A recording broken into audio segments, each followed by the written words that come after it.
to score perfect bands, and your listening test is always underline the main words. So whatever the 30 seconds they are giving you to underline the main words, use that time. Use that time to underline the words. It's not easy to remember each and everything you read. So the best thing is always underline. So without wasting any time, let's start. CD2. Part 3. Section 1. You will hear a woman talking on the telephone to a man about a car he is selling. First, you have some time to look at questions 1 to 4. So the 30 seconds they have given you, the first thing you have to read is what they want us to write. So in this complete the note below, they are saying no more than one word or a number. So it means answer could either be one word or just a number. You cannot add more than one word. So what I have done now is I have highlighted the main words in all the 4 questions to see what they want us to focus You on. will see that there is an example which has been done for you. On this occasion only, the conversation relating to this will be played first.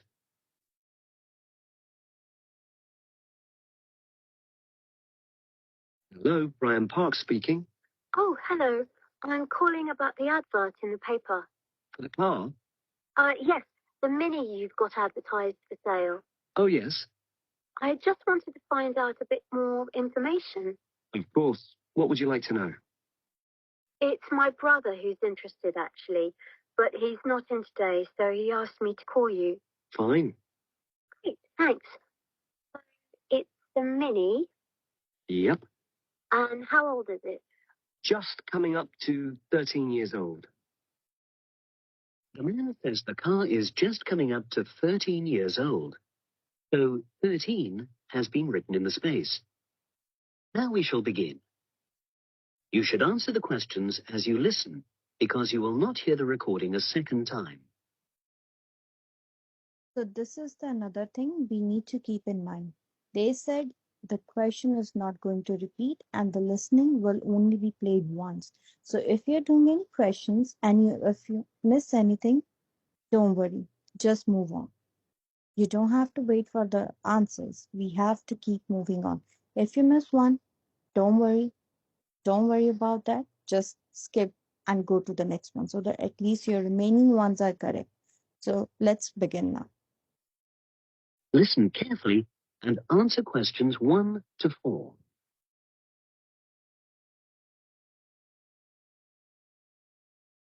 Hello, Brian Park speaking. Oh, hello.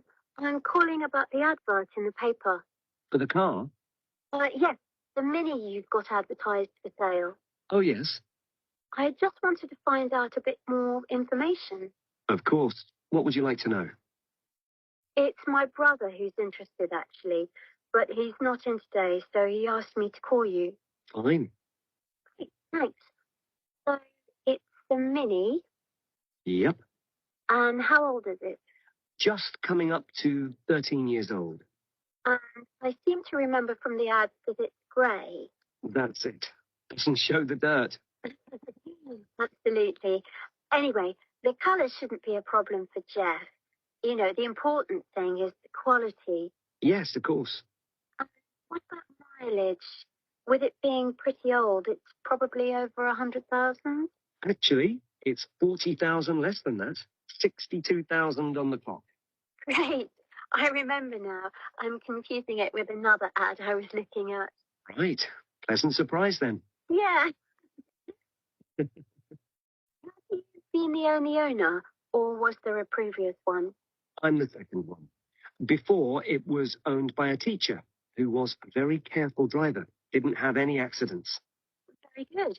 And what about you? What do you tend to use it for? I haven't used it all that much. Mostly for shopping. You know, this sort of thing. So not much wear and tear. I'll make a note of that. I know Jeff wanted me to check that. Right. Before you hear the rest of the conversation, you have some time to look at questions 5 to 10. Now you see they tried manipulating you. So while writing the mileage, they mentioned the word 10,000. 1,000, right? So 100,000. So they do that. So we don't have to confuse. We had the word underline, which helped us. So they asked for the mileage, and the person told it in the end that it's this mileage which it has been used for.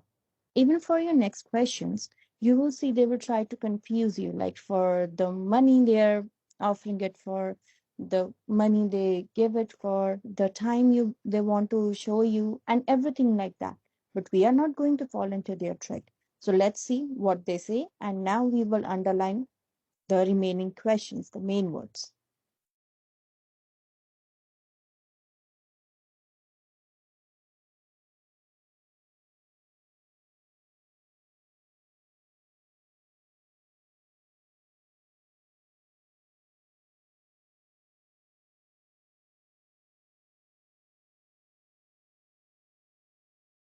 Now listen and answer questions 5 to 10. About the price, I see you've got it down as £1,250. I'm not sure Jeff will be able to come up with that amount. In the ad, I did say 1,250 or nearest offer. So would you be prepared to go down to 1,000? That's really too low, I'm afraid. 1,100? I might be able to go to that. Okay, I'll make a note of that. What about tax? Is it due soon? Got another 5 months before it's due. Oh, that's a real plus, yes. I'll make a note of that. Okay. Now, you say it's in good condition. For its age, I'd say yes, definitely. It's just been serviced and there were no major problems. Major. I'd be able to show you the service report. The only thing is, you'd have to get a new tyre in the near future. Though it's still okay, you know. It's certainly absolutely safe at the moment. Okay, fair enough. Yes, I understand. And the garage also mentioned that one headlight could probably do with replacing.